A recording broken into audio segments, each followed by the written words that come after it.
वादा पूरा करना। शुरू से ही लड़की के परिवार के सदस्य लड़के के साथ उसके रिश्ते से असहमत थे।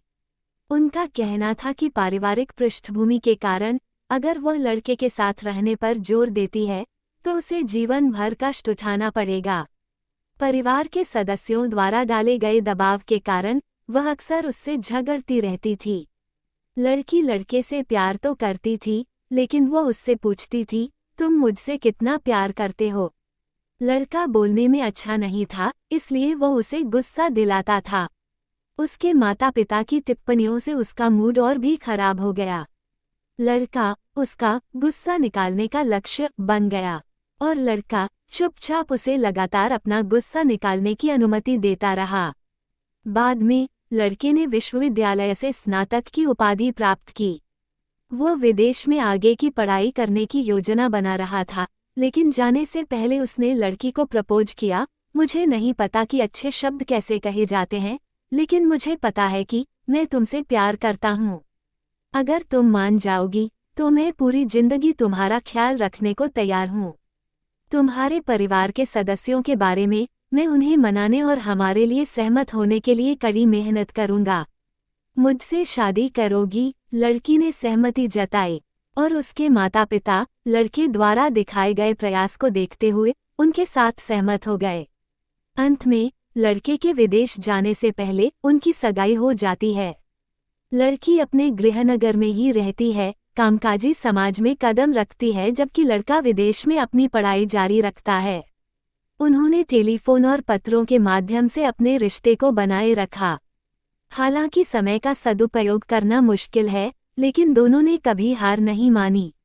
एक दिन लड़की हमेशा की तरह काम के लिए घर से निकली और बस स्टॉप की ओर जा रही थी, तभी एक कार ने नियंत्रण खो दिया और उसे टक्कर मार दी।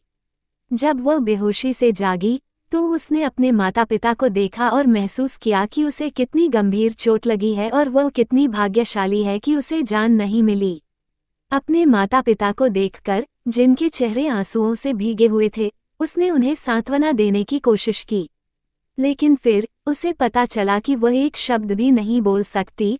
उसने अपनी आवाज निकालने की पूरी कोशिश की, लेकिन वह बिना आवाज के सांस ले पा रही थी।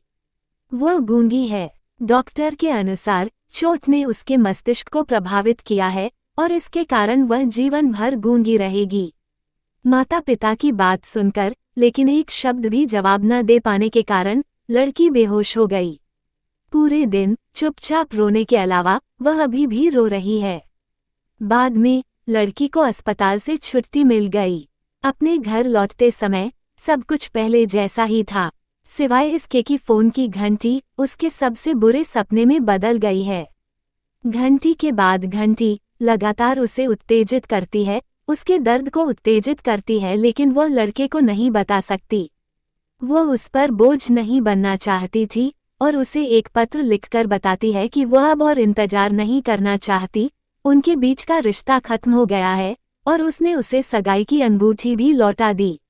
लड़के के पत्रों और टेलीफोन का सामना करते हुए वह बस अपनी आंखों से आंसू बहने देती है। उसके पिता ने उसके दर्द को देखकर उसे स्थानांतरित करने का फैसला किया। उम्मीद है कि वह सब कुछ भूल जाएगी और एक नए वातावरण में खुश रहेगी। लड़की ने सीखना शुरू कर दिया, धीरे धीरे सांकेतिक भाषा सीखी और फिर से शुरुआत की। साथ ही खुद को लड़के को भूल जाने के लिए कह रही थी। एक दिन उसकी सबसे अच्छी दोस्त ने उसे बताया कि लड़का वापस आ गया है। वो उसे हर जगह खोज रहा था। उसने अपनी सबसे अच्छी दोस्त से कहा कि वो उसे उसके बारे में न बताए और उसे भूल जाने के लिए कहे।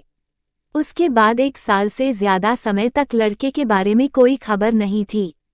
एक दिन उसकी सबसे अच्छी दोस्त ने उसे बताया कि लड़का जल्द ही शादी करने वाला है और उसे शादी का कार्ड दिया। उसने उदास होकर कार्ड खोला, लेकिन कार्ड पर उसका नाम था।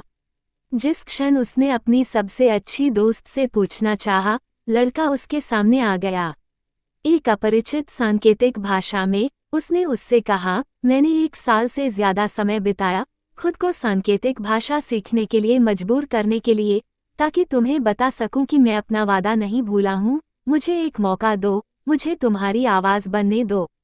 मैं तुमसे प्यार करता हूँ। लड़के की धीमी सांकेतिक भाषा और उसे वापस दी गई सगाई की अंगूठी को देखकर वो आखिरकार मुस्कुराई। नैतिक, जब भी कोई समस्या हो तो काया मत बनो और भागो मत। याद रखो कि हर समस्या का समाधान होता है।